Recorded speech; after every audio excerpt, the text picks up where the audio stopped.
Hello and welcome to a Talk Norwich City transfer special. Yeah, that's right. We're mixing up today, doing something completely different. As many of you Norwich City fans would have seen, it's been reported by plenty of media outlets in the last 24 hours, including Michael Bailey's The Athletic, that Norwich are hopefully about to secure the signing of Billy Gilmour on loan from Chelsea this season. So who better to talk about the Scottish Iniesta himself than Younes from Younes Talks Football and Daniel Charles from Son of Chelsea. So lads, first of all, congrats on winning the Champions League. Let's get that in there. Well done.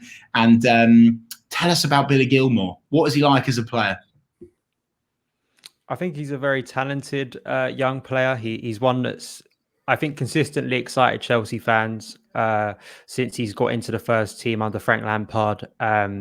He's had a difficult year. There's no getting around that. I think that there was an expectation under Lampard that he probably, if you'd have asked me like this time last year where I'd think he'd be this year, I think he would have had more minutes than he actually has got. And I think there's a lot of reasons for that. You know, the amount of competition at Chelsea is obviously quite intense in that area. And the form of both, say, Jorginho and N'Golo Kante have really made it difficult for him to get minutes. And, you know, Tuchel was very much trusted more experienced players.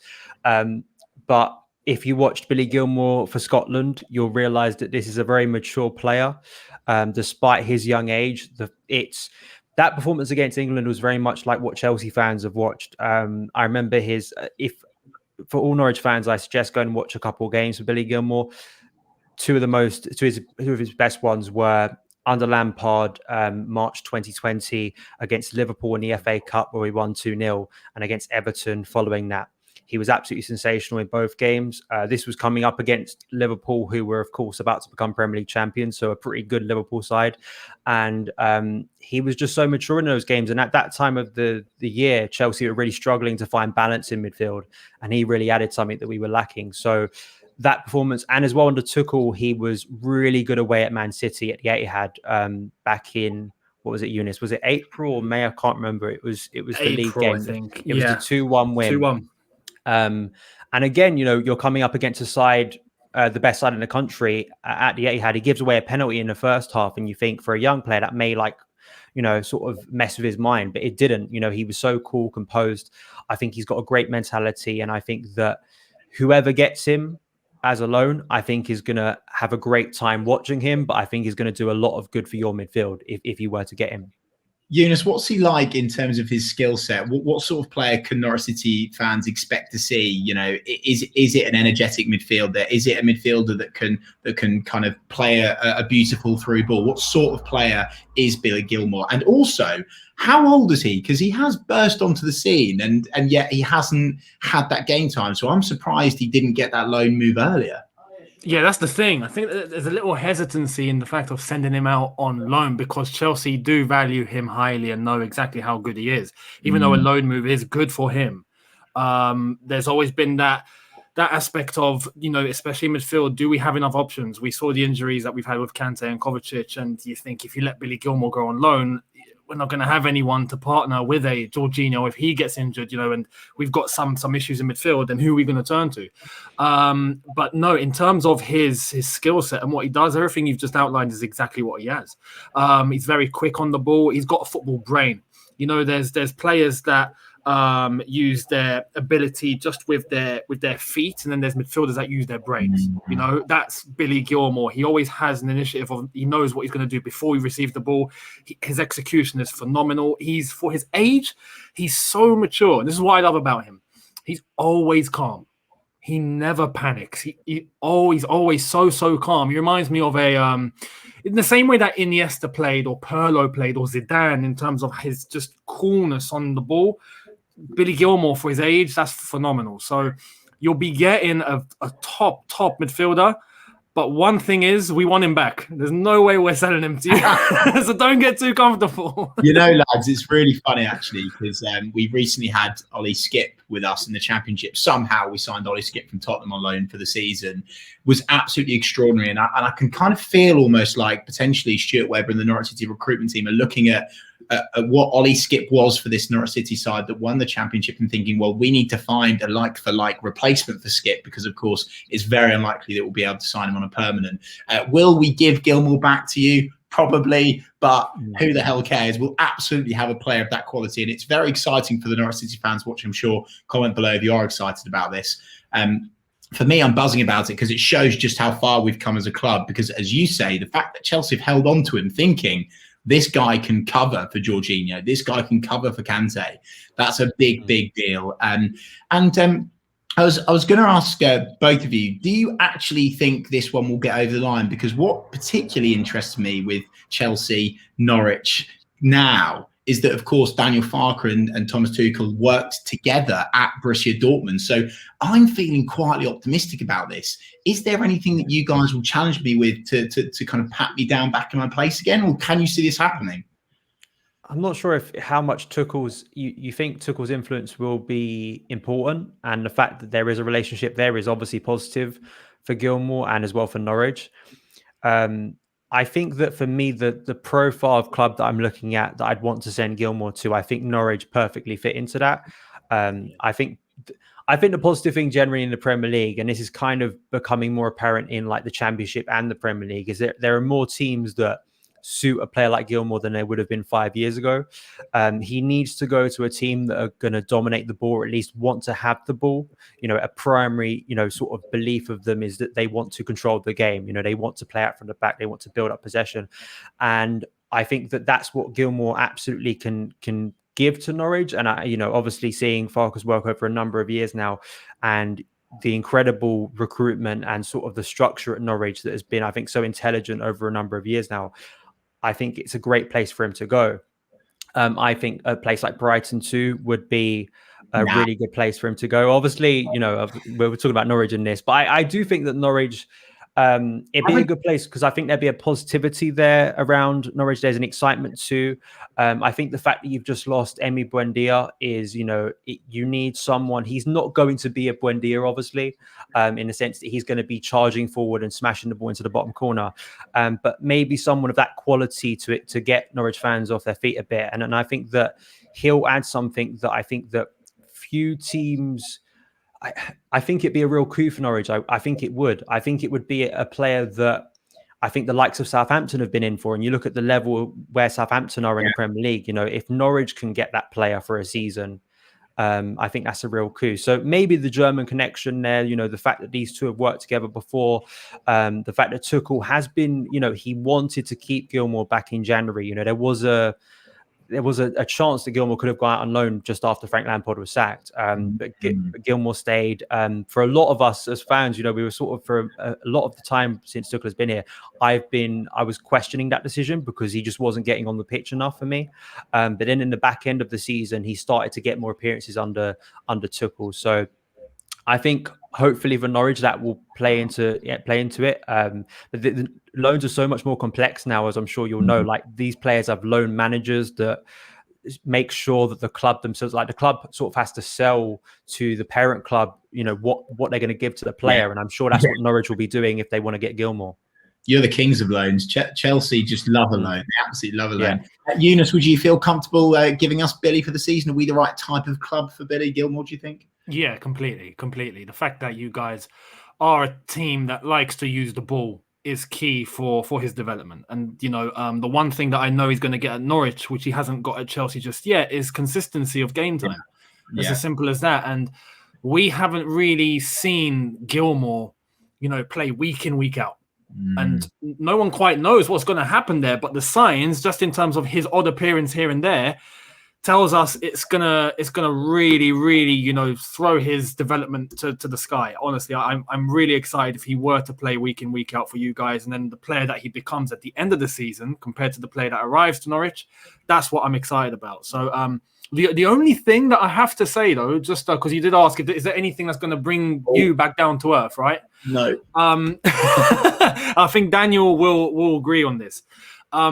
Chelsea's availability of options in midfield at the moment. I think it does depend on whether we're actually going to get someone in. Are we going to go with the season with just Jorginho, Kante and Kovacic and send Gilmour on loan? Hang on. Sorry, I've got to stop you. Did you just say just Jorginho Kante? You'd hear that and think, yeah, I'd have that any day of the week. The thing is, obviously, we've seen the little concerns with Kante from time to time this season with injuries and the fact that he can pick up a hamstring and whatnot, but he's been very well looked after, so we'll see. Kovacic, the end of the season, he had a little bit of an issue here and there, just managed to come back towards the end of the season. So if we have those issues happen again, you never know what's going to happen. And we've just got Jorginho. It's a long season, yeah, and we've got the Club World Cup to play. We've got a Super Cup at the start of the season. I know this is all first world problems. You know, I know it's first world problems, and I know that it sounds like we're just won the Champions League and we're moaning about our midfield, but you know, it's weird, isn't it? Like in Chelsea circles, the midfield has been a big debate point for a number of years in terms of do we need to recruit, do we need to buy new players? Obviously, you know, at the level Chelsea are, we Chelsea fans want to see us competing for the Premier League title this season. We want to be serious in a title challenge, and that's why the conversation's there. I do think, just selfishly for Billy, I want to see him get that loan because I don't want to see him on the bench as a rotational player for his own sake. I think he needs to get on loan and maybe, you know, dependent on what formation you guys are playing next season, either as part of a pivot or as a lone six, I think he could do a really good job. In his academy days for Chelsea, he has played further forward before. He hasn't really played as an 8 for Chelsea yet.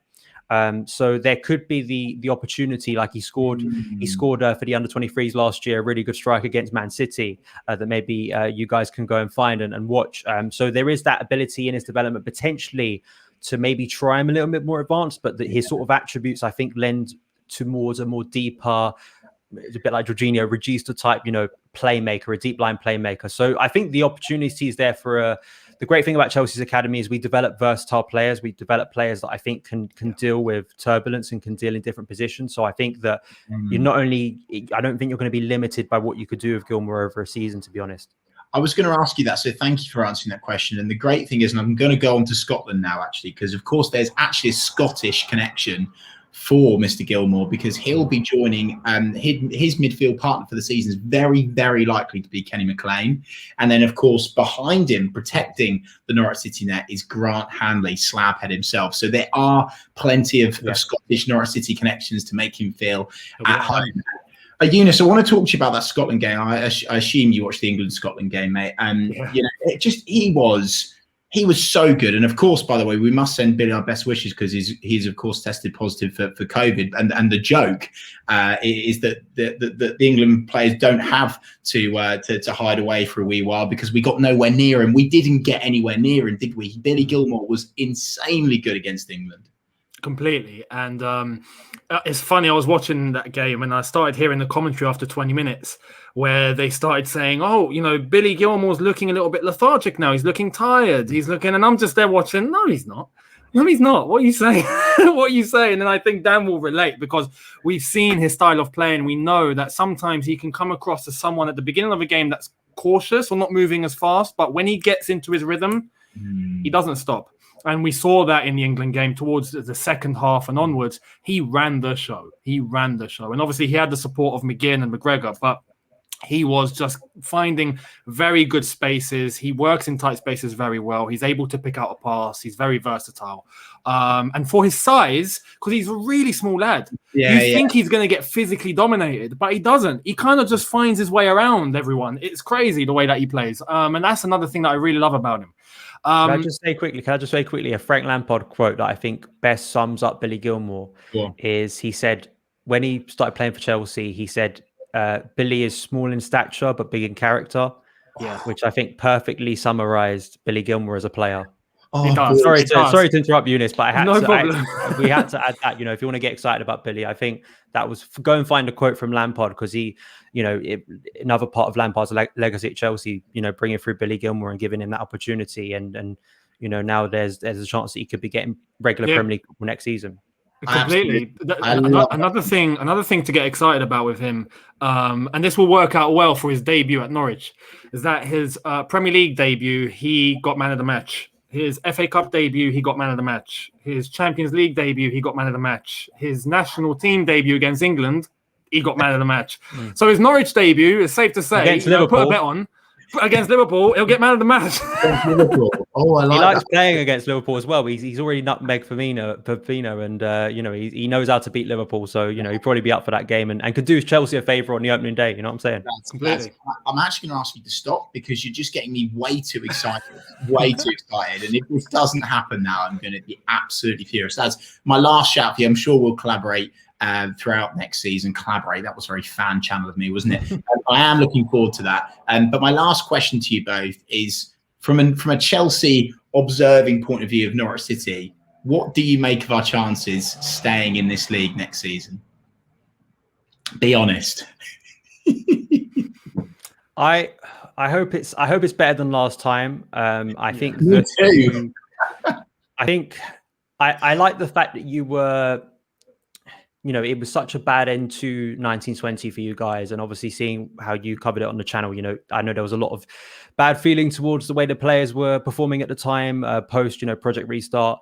But I think some of the recruitment the smart recruitment you made once again in the Championship, and I think, you know, the impressive thing about Norwich this time was the promotion in 18-19, wasn't it? Before 19-20. I think this team is much more impressive than that team because you had a lot of high scoring games and it was very erratic how you got to the Premier League. I think that experience of 19-20, I hope has set up Norwich well. I think a little bit like how Burnley, if you remember Burnley, they came up with Sean Dyche and they got relegated quite quickly. And then they came up the next season and they were much better set up to survive. And, you know, they're a consistent Premier League club now. And I hope that's the same for Norwich. I hope, for Farke's sake, I hope it really works out for him in terms of the style of play, because it's a style of play I think we're going to see more in the Premier League. And if you can have that defensive resilience, my only concern for Norwich is going forward, actually, rather than defensively. Losing someone like Buendia, which was inevitable in the end, you know, given his quality. He's such an extraordinary player, but the level of chances he creates for you guys, like last time in the Premier League, I'm concerned about that. I think Pukki, can he have a better consistent season? You know, he started the last time in the Premier League really well. That's going to be the difficulty. But I think that you've got a chance there. There are teams like Crystal Palace who I'd say that I'm a little bit, you know, uncertain of in terms of their place. So if you can finish 17th, 16th, I think that there is the chance there for Norwich to stay up. Absolutely. I hope Norwich do. You know, I don't want to sound condescending. I really like what you as a club have done in recent years in terms of your structure behind the scenes. At times I admire and would wish Chelsea at times would have a little bit of that. As strange it is to say, as European champions, I think there's a lot to admire about the way Norwich go about their business. So I really hope you guys stay up, because I think you deserve to. Daniel, you can come on again. I'm very, very happy with that speech. Younes, what about yourself, mate? What do you reckon of Norwich's chances and Norwich as a club? Yeah, no, honestly, I concur with everything Dan just said. You know, the fact that you've won the Championship, to be honest, quite convincingly. And as Dan said, compared to the last time you got promoted with this team now, it just does look like this team is better. Even when the last time you were in the Premier League, you started the season very well. Yeah. Very, very well. And I think everyone's surprised to actually see Norwich finish the way they finished, and it all went really wrong. Just as long as you can stay consistent, but the key is going to be on your recruitment. As Dan just said, you've let go of Buendia. But if you are looking at a Billy Gilmour, for example, you're looking at other targets to help bolster yourselves up, I think you can go in the same direction as Leeds, for example, who many predicted after them coming to the Premier League that they were just going to finish mid-table, because you could just see that they have a team to do so, and the structure's very, very nice, and their recruitment specifically was top-notch. I think if you use the money that you've got for Buendia, which is a lot for Norwich's standards, you use that well, you can definitely stay up. 100%. Oh, I love it, lads. I love it. Of course, we have already kicked off our recruitment well. We want more, but we've started it well. Milot Rashica has signed from Werder Bremen, and also Angus Gunn has come home as well. A player, of course, with Premier League experience. Very, very excited about those two signings. Anyway, lads, thank you so much. That is it for today's TNC Transfer Special. Everyone that's watching, please make sure you go and subscribe to both these guys. Genuinely incredible creators on the football scene. And also, of course, if you're not subscribed to Talk Norwich City, make sure you do. We are almost at 25k, and I'm very excited to get there. So make sure you hit that sub button. There's only one thing left to say. You lads won't know it. Actually, I'm going to say another thing as well. I'm looking forward to the 6 points next season. On the ball, City.